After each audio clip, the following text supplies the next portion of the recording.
Phillies, quarter of the way into the season. We're almost at Memorial Day. So I'm at this point now, Mike, where I'm thinking, what surprises you the most about this team?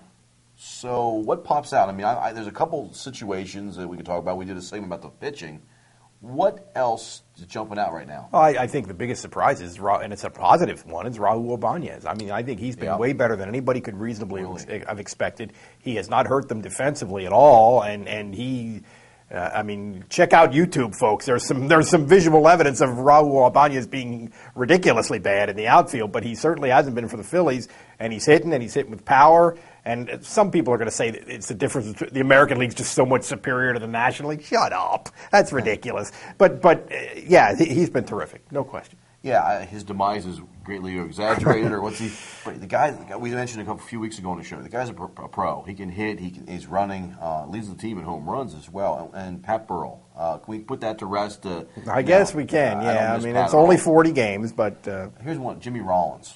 I'm surprised at how poorly he's playing. Yes, he will go through struggles like every baseball player, but this guy's hitting around 200 still. Last week he did a little bit better, but that was also against the Nationals.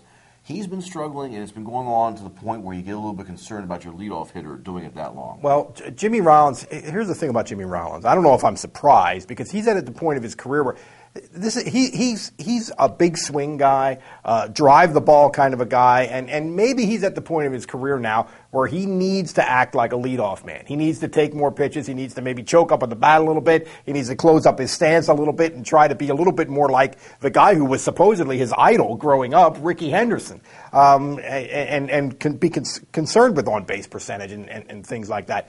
I was not one of the guys who advocated years ago when everybody said, well, Jimmy Rollins has got to cut down his swing. Nah, let Jimmy be Jimmy, but I think he's at the point in career now where you have to accept that maybe you need to limit yourself.